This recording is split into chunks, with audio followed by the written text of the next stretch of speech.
You're watching Canadian Muslim News on Muslim Network TV. From Toronto, Ontario, I'm Catherine Bullock. Assalamu alaikum and greetings of peace. Today, a conversation about confronting racism in the Muslim community with Zahira Eppard from Sound Vision Foundation. But first, some news headlines. Feds to release documents to identify child graves in Kamloops, BC. Muslim woman given Memorial Award for Anti-Islamophobia work in Quebec. Muslim family alleges discrimination and Islamophobia from refugee application process. Pakistan appoints first woman as Supreme Court judge. And now the details. Child graves at former Kamloops Indian residential school may be identified, as the federal government is set to release more than 800,000 documents related to the school. The documents contain information on the history and administration of the former residential school, as well as attendance records, key events, and reports of abuse. Last May, Kamloops Shuwepmuk shook the nation after they announced the discovery of 215 child graves under a residential school in Kamloops.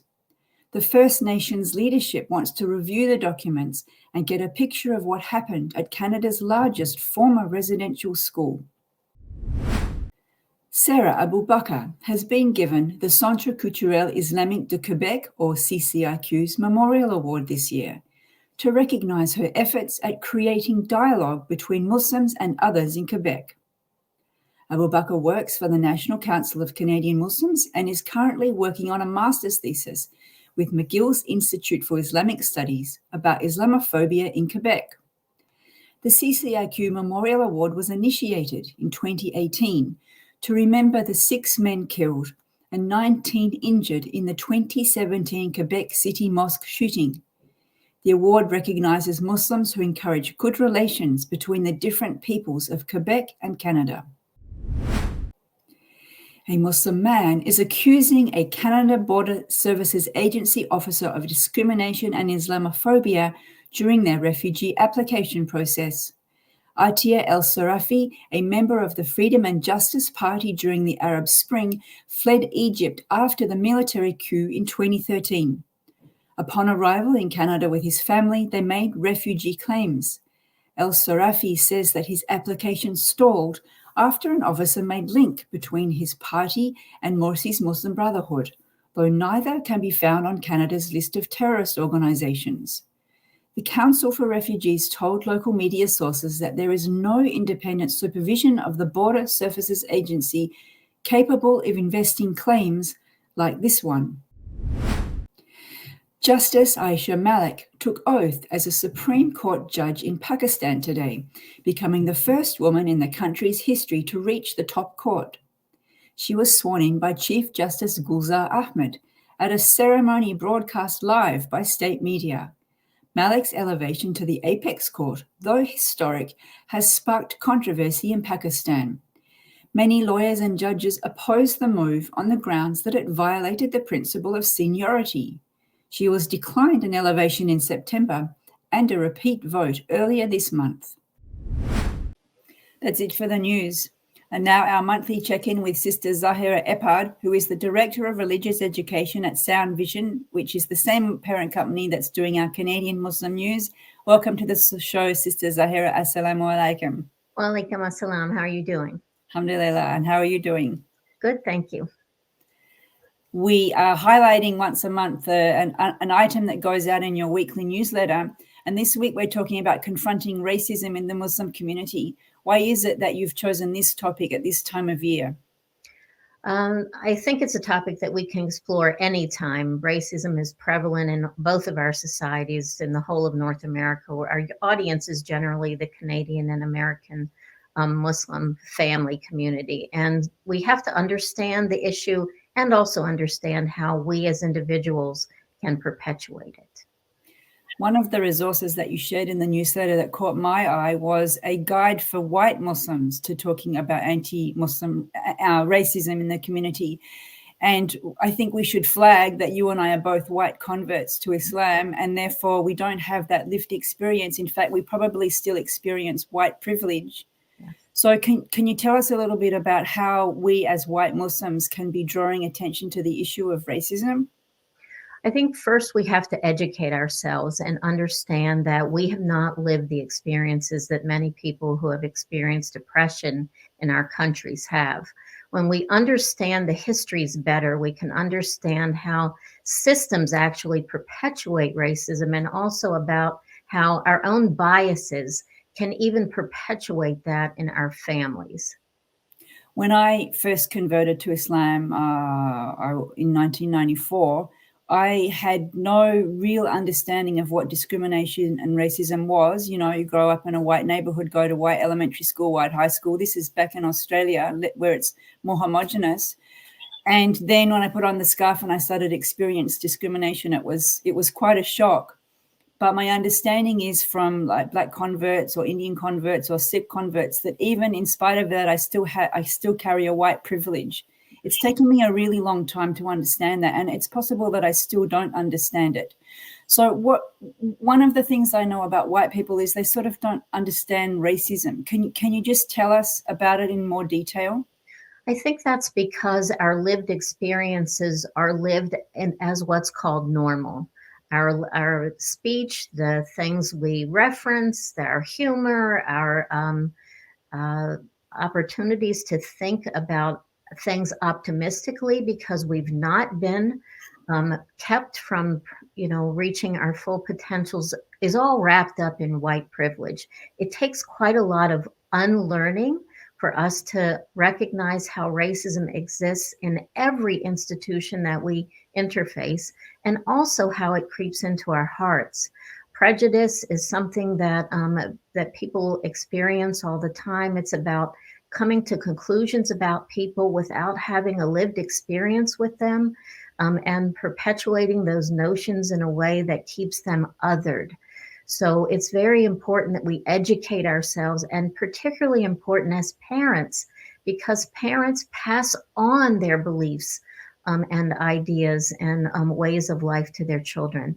And so if we have bias in ourselves, we can easily pass that along to children and not even realize we're doing it. And Islam, of course, teaches that there's all people are equal, no matter their color, language, no matter what. The only thing that differentiates us is our piety. Right. And that's prefaced in many different places in our Islamic knowledge. But that doesn't mean we have to deny the cultural or racial or ethnic identities of people. When we subscribe to something, and Muslims do this a lot, a color blindness, that really is an oppressive tactic, because we may not view ourselves and name ourselves in those ways. But those experiences are important experiences for people of color. And by somehow whitewashing or using this colorblind approach, we really are not helping things. In fact, we're conflating them. Can you give us some very specific examples of how Muslims are racist towards other Muslims, phrases or events? So I live in the United States outside of Washington, D.C., and we have a large Muslim community here, but our communities are still largely segregated by culture and ethnic background. Or in the communities where they're diverse, there may be diversity among the population, but there's no diversity amongst the folks that are in charge of the masajid or community. The board of directors might be exclusively from one race or region of the world. And because of that, there's ways that we organize our programming. There's ways that we speak that in some way separates us and is not welcoming to all people. Many African American converts have talked loud and long about the discrimination they feel when they enter some of these communities, which are usually racially segregated. They're not welcomed in the same way. They don't get salamed in the same way. They don't feel connected to the folks that are there, and that's not correct. I heard a story from a Black Muslim friend about two Black Muslim girls in high school. I think they were the only Black Muslims in the class, and they were invited to a party by one of the students, and they went. And the mother took them aside and said, "If anything goes missing in the house from today's party, I'll know it was you." Oh, subhanAllah. So what are the tips? That's in someone's heart. And that is not necessarily a lived experience. Those messages come from everything we interface with, from the media, from our families, from what we read, from the folks we end up surrounding ourselves with. And our children get these messages, and they get them very, very early. One of the articles. We're going to be out of time soon. Let's move on to some solutions. What I know that the newsletter, the Sound Vision newsletter, is one of the things I like about them is they're full of practical tips. Mm-hmm. Do this and do this and do this. So let's wrap it up with 2 tips for confronting this and trying to help eradicate it. We know there are many, many, many tips that we need to follow, but a very big one for parents is to educate yourselves. You need to learn about the cultures of other people, and you also need to find good resources. Sometimes what we need to do as parents is also look at what our children are exposed to. Textbooks are not the best references of celebrating the achievements and also identifying the struggles of people of color. The other thing I think we need to do is to recognize that we as parents have an important responsibility to impart our Islamic guidance into the hearts of our children. This begins very early. You have to surround yourselves with books, with media, with people who are different than yourselves, in order to not just talk the talk of being anti-racist, but to walk the walk.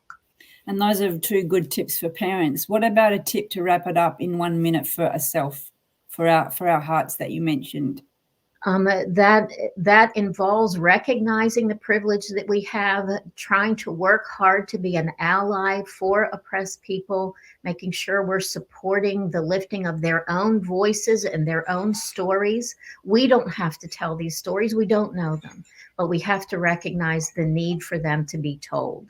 And we can do that in every corner of every interaction we have with individuals, with our families, with institutions we connect with.